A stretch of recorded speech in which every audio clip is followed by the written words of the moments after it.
भगवान श्री कृष्ण को नमस्कार करते हुए आप सभी का अनंत अकेडमी ऑफ मैथमेटिक्स में स्वागत है। देखिए, थ्योरी ऑफ फील्ड एक्सटेंशन के अंदर अब हम एक थ्योरम करेंगे और थ्योरम करने से पहले हम पहले एफ ऑटोमॉर्फिज्म की थ्योरम को डेफिनेशन को समझ लेते हैं, क्योंकि उसका यूज होगा इसके अंदर। Let F be any field, F कोई फील्ड लिया, K be any extension of F और के इसकी एक्सटेंशन हो गई।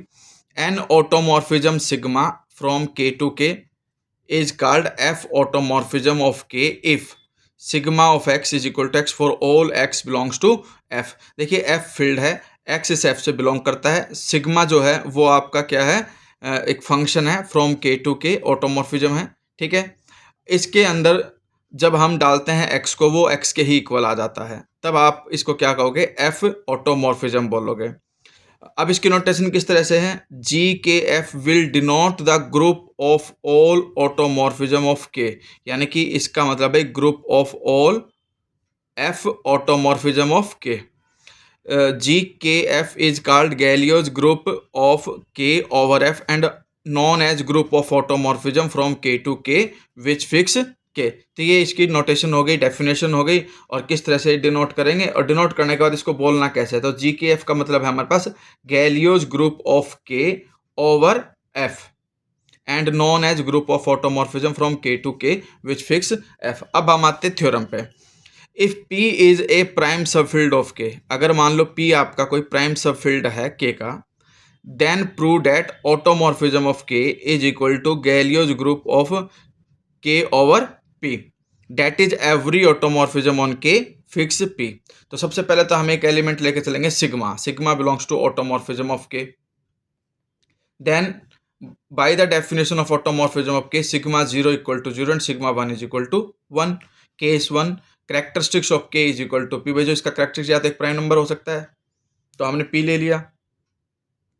अगर आपके पास कैरेक्टरिस्टिक P हो जाता है तो P जो है आपका आइसोमॉर्फिक होगा ZP, और ZP से हमारा मतलब होगा कि P-1 तक के सारे इंटीजर्स का कलेक्शन। तो 0 1 2 3 अप टू P-1 तक जाओगे। जैसे मान लो G7 लिख देते हैं, Z7 लिख लेते हैं हम, तो 0 1 2 3 4 5 6 तक जाओगे आप। और एल्फा कोई मेंबर है ZP का, then alpha is equal to 1 + 1 + 1 + 1 alpha times. जैसे कि मान लो 3 है तो 1 + 1 + 1 3 टाइम्स लिख दोगे एडिशन 1 का। इसी तरह से एल्फा है तो एल्फा टाइम्स 1 + 1 लिख दो इसको। फिर सिग्मा एल्फा पुटअप करोगे, एल्फा की वैल्यू ये रखोगे 1 + 1 + 1 करके एल्फा टाइम तक। अब ये ऑटोमॉर्फिज्म का मेंबर है, इसलिए ये सब सेपरेट सेपरेट हो जाएंगे, सबके बीच में प्लस आ जाएगा, और इन सब की वैल्यू 1 1 1 है, ऐड करके वापस ये किसके इक्वल आ जाएगा, एल्फा के इक्वल आ जाएगा। तो sigma alpha is equal to alpha आ गया for all alpha belongs to ZP which implies sigma fix P। तो जो सिग्मा फिक्स P करता है तो इसका मतलब ये किससे बिलोंग करेगा, गैलियोज ग्रुप से बिलोंग करेगा। तो sigma belongs to GKP, Galois group of K over P। इस तरह से हमारे पास जो मेंबर हम लेके चले थे ऑटोमॉर्फिज्म ऑफ K का लेके चले थे, आ गया GKP का मेंबर। इसका मतलब ऑटोमॉर्फिज्म सबसेट है किसका, GKP का। अब सेकंड केस आता है। सेकंड केस में हमारे पास कंडीशन ये है कि भाई कैरेक्टरिस्टिक्स आपके पास आपकी बार क्या ले लिया हमने, 0, कि भाई कैरेक्टरिस्टिक्स 0 है। अगर कैरेक्टरिस्टिक्स 0 होता है तब हमारे पास जो P है वो आइसोमॉर्फिक टू Q होगा। जब ध्यान रखना कोई प्राइम नंबर होता है तो वो ZP का आइसोमॉर्फिक होता है, और जब 0 के होता है तो P जो है आइसोमॉर्फिक टू Q।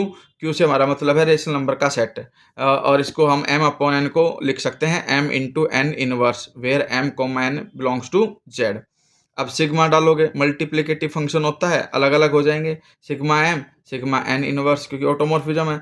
तो इसका मतलब ये है कि आपके पास ये सिग्मा N इनवर्स है तो ये सिग्मा N का इनवर्स बन जाएगा, ये M बन गया, ये N का इनवर्स। तो इस तरह से कंडीशन आ गई। तो for all M N inverse belongs to K, तो यहाँ पर सिग्मा फिक्स फिर P को फिक्स कर रहा है, तो इसका मतलब जो सिग्मा है वो किससे बिलोंग करेगा, GKP से।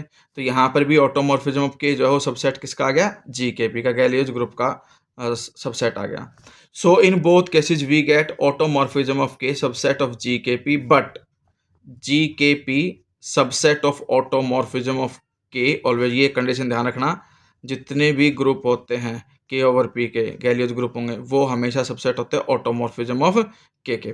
तो पहले केसेस में आपके पास ऑटोमॉर्फिज्म ऑफ K सबसेट बना GKP का, अब यहाँ पे GKP सबसेट बन गया ऑटोमॉर्फिज्म ऑफ K का, इसलिए दोनों इक्वल होंगे एक दूसरे के।